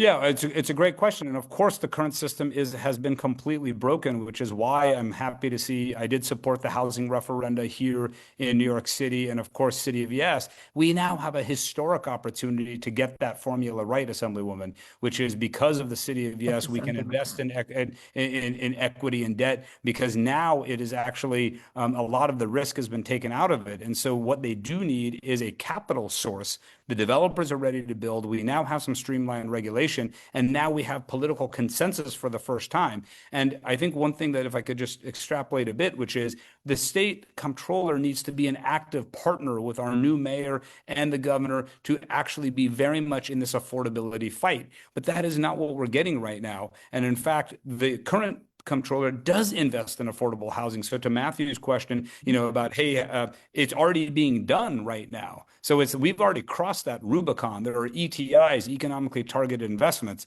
So it's sort of a bit of a myth to say that we don't invest on policy priorities. We do. We're just not doing it very well. So we can actually do this. It is being done in other states. And, with limited time, I only 20 seconds, the energy prices thing, again, is so vitally important. Con Ed is absolutely cooking the books. There's not even a question about this. It's how Wall Street engineers their math. And this is a vital area where we can bring a lot of reform on junk fees as well, and on childcare. I've worked a lot. I co-chaired Five Borough, the think tank, and I think the comptroller's office can not only issue a sweeping report, I'll close here, on childcare, on how much it costs us, but also be a partner to invest in it. So I'd be grateful for any questions in your support, but I thank you for your time very much. Great. Thank you so much, and have a great rest of your evening. Happy holidays. Thank you. You too. Our last speaker of the evening is a candidate for State Senate, District 25, and that is Marlon Rice. Marlon, I know I saw you on, so if you want to unmute. I'm here. Can you hear me? Yep. Good evening. Good evening. Floor is yours, sir. Thank you very much. Good evening to the independent neighborhood Democrats. First and foremost, I want to thank you guys for taking the time out this evening to have me on your virtual call to discuss my candidacy. My name is Marlon Rice, and I'm running for State Senate in the 25th District. Let me tell you a bit about myself. I was born and raised in this district. My mother was a paralegal for WeMed, a medical company that used to have offices in the Gray Bar building. My mother went on disability. She's legally blind. So she's been on disability for about 20 years. My father was an NYPD officer. He served this city for 25 years as a transit cop. Transit District 1, Transit District 30. He ended his career running equipment and supplies on Gold Street. All of my schooling has been in this district. I'm a child of Brooklyn Tech High School, my junior high school, Satellite East. All of my schooling has been in the district. I decided about 15 years ago that I wanted to utilize my skill set in community. At the time, I was working as Director of Facilities and Special Events for the New York Society for Ethical Culture, an amazing humanist organization founded by Felix Adler. But I felt like I wasn't doing enough in my community. My father was always ardent about having a responsibility and service in community, and how service was important. And so 15 years ago, I made the decision to work in my community. And for the last 15 years, I've worked for institutions in community, in leadership roles, working to better the space that I'm in. I worked for Black Veterans for Social Justice. I've worked for Magnolia Tree Earth Center. I've worked for the Brooklyn NAACP. And for the last 4.5 years, I've been the Director of Special Events and Intergovernmental Affairs for Bedford-Stuyvesant Restoration Corporation, which is the first community development organization in America. It's very simple. I'm running because the government and performative elected officials have not done their part in being a true partner for the people. I don't want to get into like the pageantry of this work. I used to serve as a political and social action chair for the Vanguard Independent Democratic Association, and I've sat and listened to candidates during endorsement processes. And what I know to be true is this. Anybody that tells you they have all the answers is wrong, because if anybody had the answers, we wouldn't still be asking the questions. But here's what I do know. I do know that we have an affordability issue in our community, in our district. I do know that it goes beyond this concept of affordability. It's more so the ability for our people in our community to transition from working class into middle class. I tell the story a lot about how my father bought the brownstone that I live in currently in 1979. He paid $28,000 for it. His mortgage was $208 a month. He paid the brownstone off in 10 years as an NYPD officer making $50,000 a year.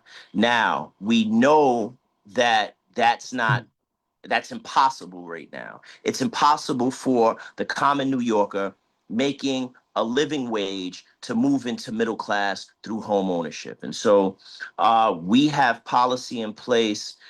We've been working on policy to ensure that we can help the affordability concept in communities. So one of the things we're working on, we're calling Lights On for Small Businesses. And I've worked in the small business community for years. I know how important the small business community is for this district and for this borough and for this city. We have 210,000 small businesses in New York City. We are a small business city. And so our Lights On for Small Business campaign will expand the business incentive rate. It'll revamp the Public Safety Commission's rate design. It'll establish an independent utility consumer advocate. We want to ensure that we can cut energy costs for small businesses so that they can keep their doors open and continue to employ people from community. We're also working on a number of policy pieces to ensure that we can create lanes where people can continue to work, continue to earn an affordable living, and also be able to rent and or have a process towards home ownership. I don't want to get too long-winded. I see I'm looking at the clock. I realize I only got 10 minutes. So I would like to take questions at this time. But I want to say that I'm very thankful that you guys have had me on this call. I'm looking forward to having interesting conversation and continuing the conversation with you. And I'm looking forward also for you guys to be voting for me for state senate in the 25th district. I'll take questions now.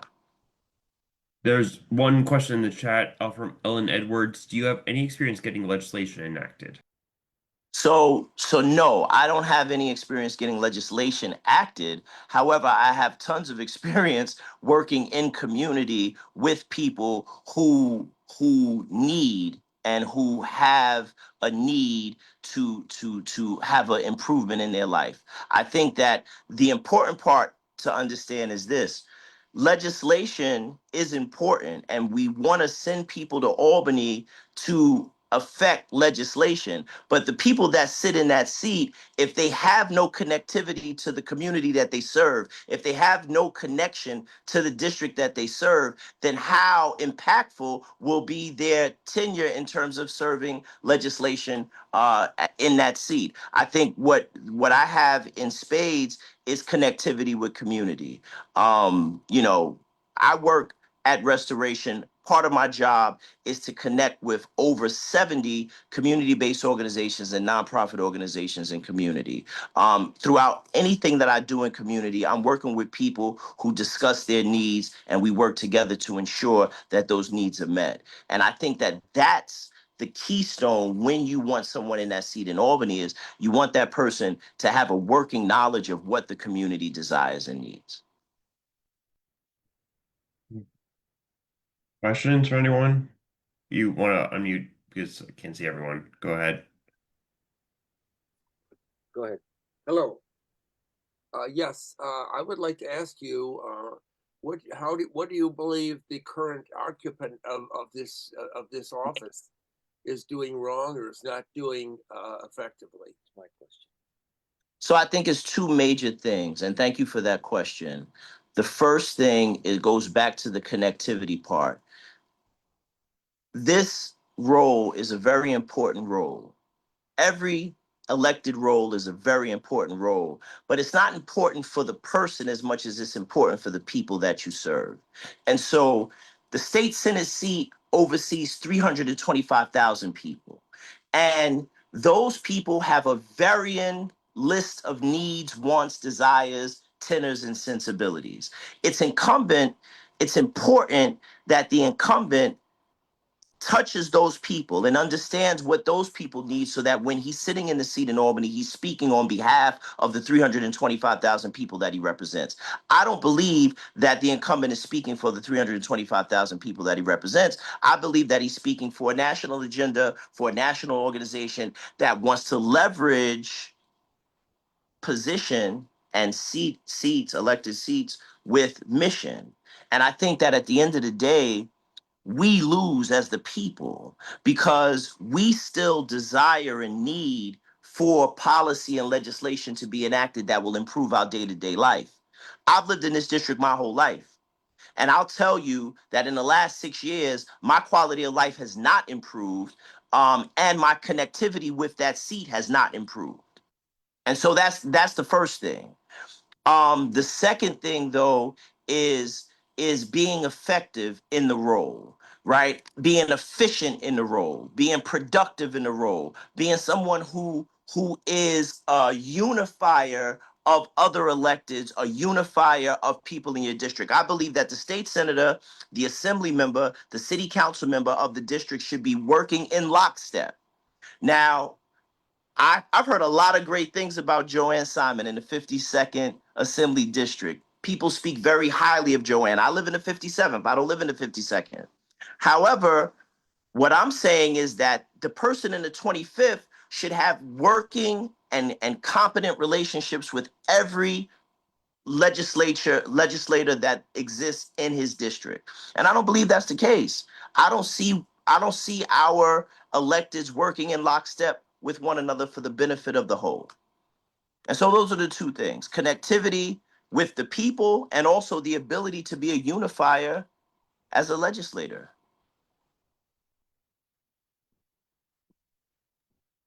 Joanne? Thank you Joanne? very much. And thank you for the compliment. I had a question and now I have no idea what my question was. I can't remember. I am so sorry. I apologize. Oh, I know what it was. And that is are there other candidates in your race besides you and the incumbent? No, ma'am. It's Okay. just me and the incumbent. Okay, thank you. I just wasn't clear on that. Mm-hmm. We have 4 minutes. Any other questions for anyone? Going once, going twice, 3 times. Okay, well, thank you so much. I'll give you back just about 4 minutes of your time. I mean, and I appreciate this Yeah. again. I appreciate this opportunity to meet with this organization. I just want to say that it's very important in this moment that we get this right in terms of local leadership. Local leadership to me means that the person that sits in a seat in Albany has the tenor and sensibilities of the people that they serve. I'm not running because I want to be an activist or I want to coordinate protests across city and state. I want to govern I want to legislate so that we can get actual material changes for our community. That's the baseline of this work. I believe that my history of work ethic and attitude in this community speaks for itself. I believe that leading with love and consideration is important, and being a unifier in this time. The 25th district is a very diverse district. Brooklyn is diverse in how we live as a people. Brooklyn, particularly Central Brooklyn, is a place where you can have a millionaire living on the same block as someone in abject poverty. How do we meet the needs of everybody in the district if we're not willing to unify and have communication efficiently to get to a better community? And I think that's the important part that we may be missing in that seat, is the opportunity to unify. I look forward to serving in that role as unifier and as someone who loves community, and who is rooted and connected in community. And again, I appreciate the time. Thank you very much for having me on. And I'm asking you to consider voting for me for the 25th district as the state senator. Thank you. Thank you very Thank you much. so much. Have a great rest of your evening. Indeed. Thank you very much. Nice meeting you. Thank you. Take care. Just a quick reminder for people that jumped on a little later. Please, if you haven't yet, for attendance purposes, please make sure you rename your Zoom name to your real name. Otherwise, we won't be able to note you for attendance purposes. So please, first name, last name, or if there's multiple people, just comma, whoever else is there. So we're into new business. Does anyone have anything to bring up? Okay. Going once, going twice, 3 times. Cool. Just a few quick reminders on upcoming events. Of course, as Joanne mentioned earlier, we do have she has her office party tomorrow. What are you calling it? The winter shindig or something? Or No, we're calling it an office warming and warming of the holiday spirit, right? It's basically an open house. We used to do that, and then of course pandemic, and then we were out of our office for 6 months or so because of construction, and now we're back. We're still in some boxes and things, so we're not in the we don't have everything figured out yet there, but we do have garbage cans now, so that's a good thing. And so we're opening our office to everybody. And as I said, we're also collecting toys for kids. So if people can bring a toy by, that would be wonderful, or a book. awesome. Great. Just a few other events coming up. On Sunday, the 21st, is the induction of Judge Marissa Aburrito over at St. Francis College. On January 29th is the induction of our own Judge Juliet Howard over at Brooklyn Law School, and then the following Thursday is the induction of another one of our members, Judge Norma Jean Jennings. Additionally, also our holiday party is going to be on February, as Eileen mentioned earlier, it's going to be on February 1st. With that, I wish everyone happy Hanukkah, Merry Christmas, Happy Kwanzaa, Happy New Year, Happy Holidays all around. And the chair will entertain a motion to adjourn. So moved. Is there a second? All in favor, please say aye. Aye. Aye. Three All amigos. opposed? Abstentions. Thank you, everyone. Have a great evening. And last reminder, I put in the link to in the chat to pay your dues if you haven't yet. Thank you. Thank you. Happy holidays, everyone. Good night. Happy holidays, everyone. Take care. The three amigos. Okay. Do you realize Hal, we asked the thank you most very much. questions?